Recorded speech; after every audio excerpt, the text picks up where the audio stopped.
as we look at the reconstruction of Africa's post-colonial and colonial history as well, we are now beginning to see a decolonial turn in the narrative.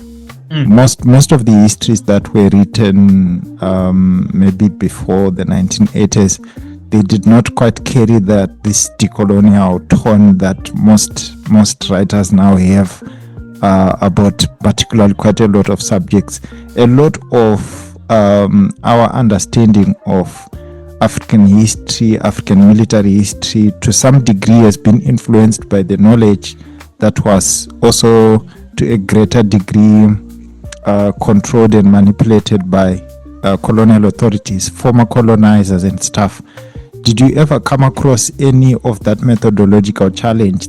Yeah, it's a very interesting question. I think it's important to distinguish between sort of the time periods of the archives I looked at, right? Because of course I look back sort of deep into Rwanda's history, and I think there's a turn, I'd say, even within the people who were reporting on Rwanda, who were creating these archives, let's say around the 1980s. I mean, there's definitely still colonial and racist attitudes, but by that point, it's fully accepted that Rwanda is an independent country, right? And that Africa is independent from most colonialism.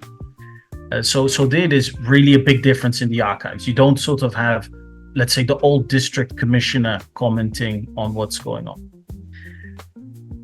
As for the archives that I looked at, so the more modern ones, let's say from the 1980s until the 1990s, what is interesting is that in the case of the Rwandan Patriotic Front, for example, is that it commands the respect of almost all parties who I saw in the archives, right? It's a very capable fighting force. And what you see is that even the French more or less supported the Rwandan government until they started committing the genocide. So the French were naturally opposed to the RPF, but even the French officers recognized the fighting qualities of the troops of the Rwandan Patriotic Front. So in that sense, there were actually far fewer, let's say, sort of colonial attitudes than I would have expected towards the Rwandan Patriotic Front. As for some of the other archives, the Belgians, the Belgian ambassador, Johan Swinnen, was clearly a man who knew Rwanda very well. And in his reporting, there's very little, practically no, let's say, colonial attitude either. So this might be quite unique for this conflict, but actually, I feel that the archival material was not very infected by that kind of colonial thought. Let me put it like that. But and of course, methodologically, the key sort of way to get the story is the interviews with the veterans. With the veterans themselves. That's what it's about. It's their story. And the archives, they play a supporting role. In some sense, the archives are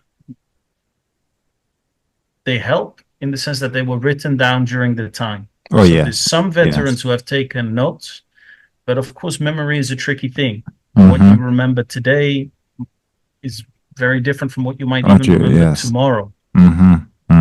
So I think the constellation of the archives, which were both pro-RPF, anti-RPF, and then the interviews together, they sort of give quite a nice way of fact-checking of putting it together. Material online. And I mean, I had one example which I was actually very pleased with, and which doesn't happen very often, is I was interviewing an RPF cadre, and he mentioned to me how he had gone into Rwanda to recruit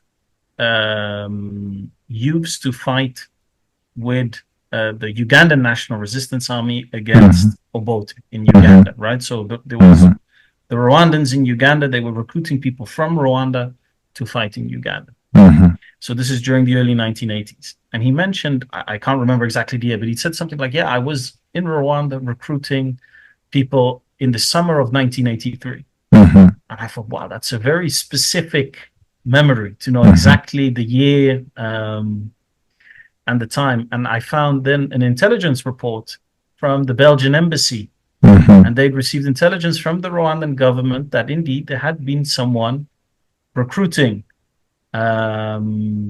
people from Rwanda to go fight in Uganda in the summer of 1983. And this document was from a little bit later. So let's say the fall of 1983. And so I was able to connect the story of the interviewee with an archival document which was totally disconnected from the person. Wow. But that does not happen very often. Yeah, it doesn't. But that was a nice falling together of the pieces. Wow. That's actually a very interesting thing.